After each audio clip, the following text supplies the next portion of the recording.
doing now, and can I help, but my mother instilled that in me also. So family is so important.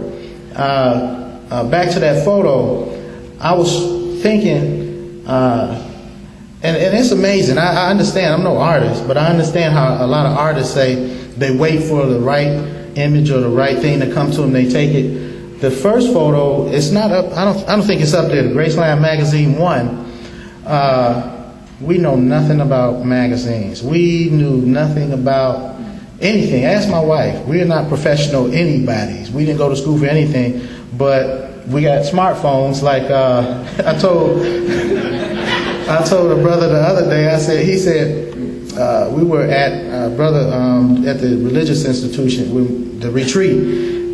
He was asking me about the religious symbol, and I guess he was trying to test my knowledge to see if I knew what the symbol meant. So he said, have you ever seen the symbol with the snake or the dragon, his head is in his tail? And I said, yeah, I've seen that. And he was asking me if I knew. He said, well, don't you have a phone? He said, look it up on your phone. And I said, oh yeah, I forgot I was smart. They call it a smartphone. So I said, oh, I forgot I was smart. Yeah. So alhamdulillah, this technology is like amazing.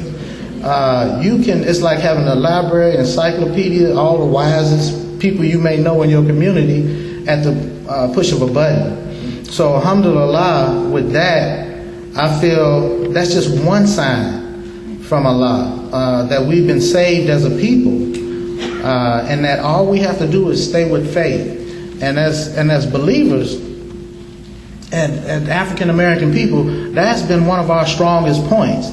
But as Muslims, in our experience, in our community, we have some of the best and most faithful people that weather all types of storms. Nobody has been through losses and turmoil with our families, because anything that's happening to one of our families, I guarantee you, no matter how polished and smug we look and comfortable we look in our individual lives, that we are a part. God made us one family. We are all a part of the African American experience.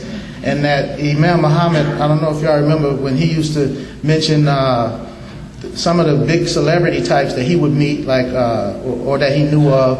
I'm thinking of he mentioned Bill Cosby at one convention, and Oprah Winfrey in the same analogy that he was given, that they are not satisfied, because as long as their people are still oppressed and showing signs of neglect, that no matter how much personal achievement that they have, that as a people, that we're all in that one picture. And if you put that photograph in a bad situation that everybody's in, it's not a pretty picture when you look at it, So it's not until it's clean and it's polished and it looks something that makes you happy. So let me get back. I didn't intend to make a long speech today, but I did want to speak about one of the great things that I feel is a mercy and a blessing to believers and human beings, is that if you can use the analogy of a person with faith and compare them to a person with vision that can see, that has eyes that can see his environment, and just, extract information and knowledge, and it's volumes. You say, well, I open my eyes, you can flash a picture in front of me, and I can talk to you in detail what I saw, maybe 5 or 10 minutes, and then you take that same picture and slow it down and show it frame by frame, and you can maybe speak volumes of it and write a book on it. That is the knowledge that God has put in His creation for human beings to benefit from. And most people never get past that surface level where you just see what's in front of you, and you have a very simplistic view of the world, a very narrow view of the world. You don't see any of the science underneath, and therefore you're not benefiting from any of the science, and you're not able to grow and compete with other people that have dug those sciences out of creation and exploited them to their advantage and used them. And as a fact, many of the people that are in positions of power that have taken advantage of the knowledge that God put in creation and everything in created matters, because nothing we gain any benefit from, we can't say we got it outside of God's creation. So as believers, we give God credit for everything that we do. So many of those people, they see that being the strength and the power, their knowledge.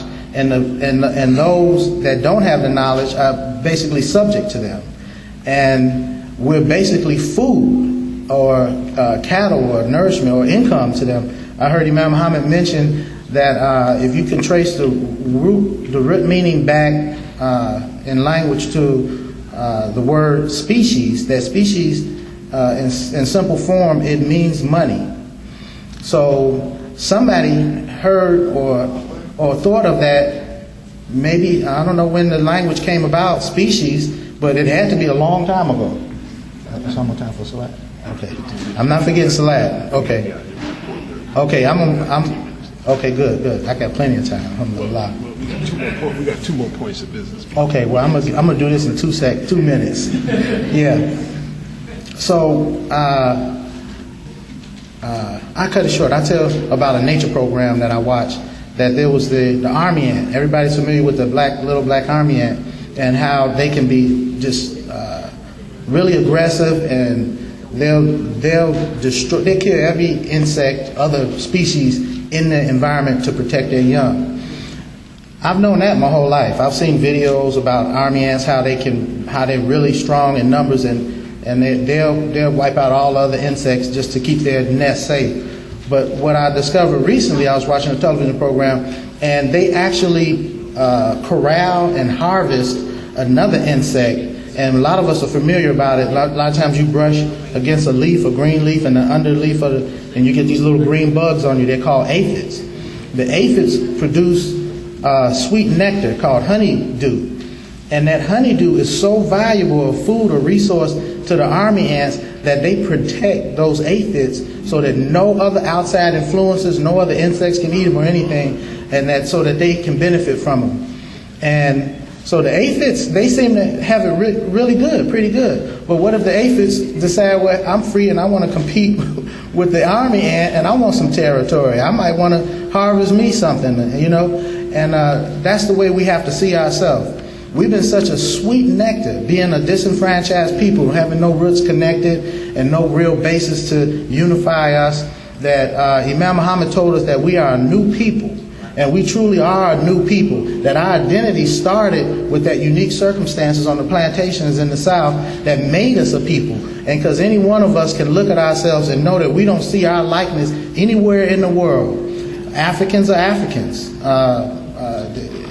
Different islands and different people, they're different people. We are more like our former slave masters, and I'm not one of, my culture is American culture.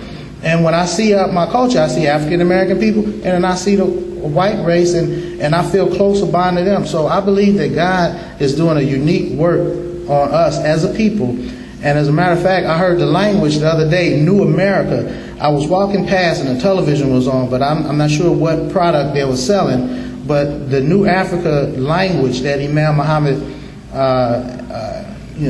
on the table for us to try to take advantage of is being used by capitalism in America today. So we're in a situation where that God's hand, the world, especially the world of capitalism and people want money, knows that God's hand and guidance is on us. So God is doing unique and special things with us all the time. It's that we need to tap into it and exploit it, because other people are watching every move we make.